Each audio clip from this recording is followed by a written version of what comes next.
guys, welcome back. Today we discuss the Book of Boba Fett, Episode 3 and Episode 4.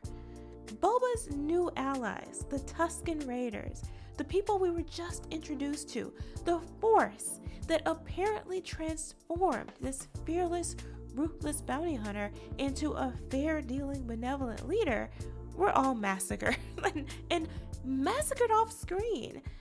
The potential war with Cousin's Hut was averted, at least it so appears, after they attempted to assassinate him.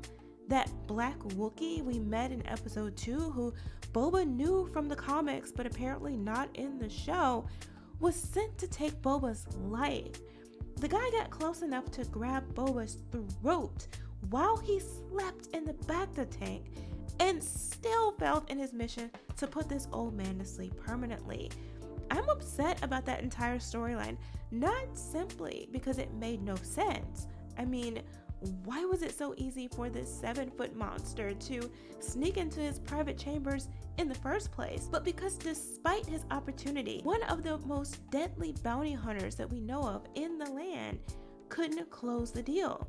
What's worse, when it came down to a fight, he was helpless against this elderly man, 2 pigs who've proven themselves useless as guards, and a handful of street kids that Boba hired into his service to help protect and work for him.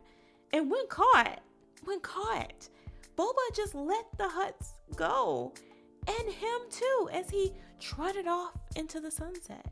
It was the most ridiculous thing I think I've seen so far, at least in this show. Now, about these kids, this is the same body-modified cyberpunk-esque motorcycle gang everyone's been comparing to the Power Rangers. They really did take me out of what Star Wars is supposed to feel like in this show. Not because of the bright colors, not because that doesn't exist in this universe, but because of the overall aesthetic in this particular environment. When a water broker came to Boba, quite disrespectfully, I might add, to complain that these kids were stealing from him, their defense was that his prices were too high. Boba's solution was to pay the guy minimal restitution, force him to lower his prices, and then turn around and hire these kids. I get that this isn't a democracy. Frankly, Boba can do whatever he wants, but interfering with the business is only going to fuel more resentment among the class of people who have the most sway and resources. Moreover, he can't hire every worker treated unfairly, and in the end, it didn't even seem to benefit him much, as the Teletubby lookalikes are useless in a physical fight, and when sent to chase down a suspect in their Fruit Loop-inspired rides, they do more damage to the streets of Mos Espa, as the episode's titled, than they're worth. But they do, at least in the end, find out that it's the Pyke Syndicate to blame and that more are on the way. Boba's approach so far to ruling just doesn't feel sustainable to me, and only shows that perhaps he isn't at all well suited for leadership from a practical standpoint. But that takes us directly into episode 4. Here, we learn the origin of Boba's affinity for the Rugrats. They're kind. Young people who use tech to enhance their bodies use their skill to save the life of Fennec Shand, whom he found dying in the desert. In exchange for saving her life, she joined him in a mission to get his ship back. "Why don't you just ask for it?" she says before they venture out. "I might not like the answer," he replies. Perhaps a hint at the old Boba that we know.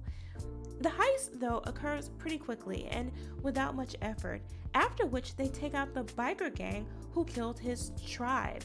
This too was super easy, barely an inconvenience. Next, Boba returns to the Sarlacc pit to look for his armor, which, if you recall, he escaped from while wearing, only to be grabbed by the thing and nearly swallowed again. This served as an opportunity for Fennec to heroically grab a bomb and blow this thing to bits, freeing the ship and saving Boba's life. After some bonding over a campfire and his praising her strength and intelligence, Boba shares with Fennec his plans to take power and, as she sees it, settle down. "Living with the Tuskens has made you soft," she says. "No, it's made me strong," he replies. Fast forward to the current day, and Boba walks in on that black Wookiee who tried to kill him, starting trouble in the club by attacking some Trandoshans. Boba's response to this overt criminal activity is once again to offer a job, which our Wookiee of color accepts. Lastly, we get the scene from the trailer of Boba politicking with local leaders and discussing what's to be done with the Pyke Syndicate. Initially, they question his authority, which goes really unanswered, but is quelled by threat of his new pet Rancor. When he proposes an alliance, it's soundly rejected, and this too, though disrespectful, is ignored. So in the end, he settles for merely a promise of neutrality on their part, as he alone prepares for war.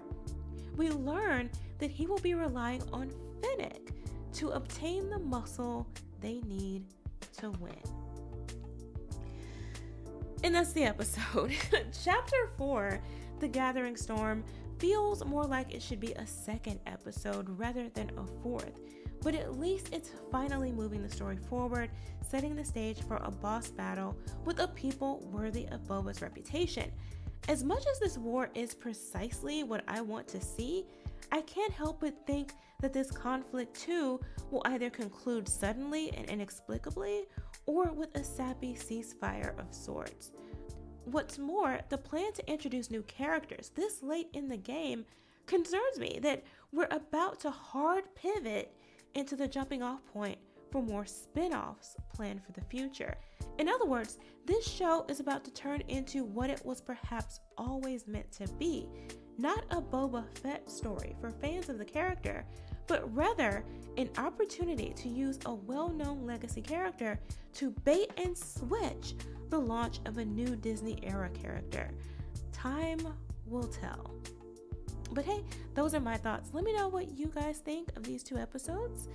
Let's discuss in the comments below. Thanks for watching. Remember to like, comment, share, and subscribe, and I'll see you next time.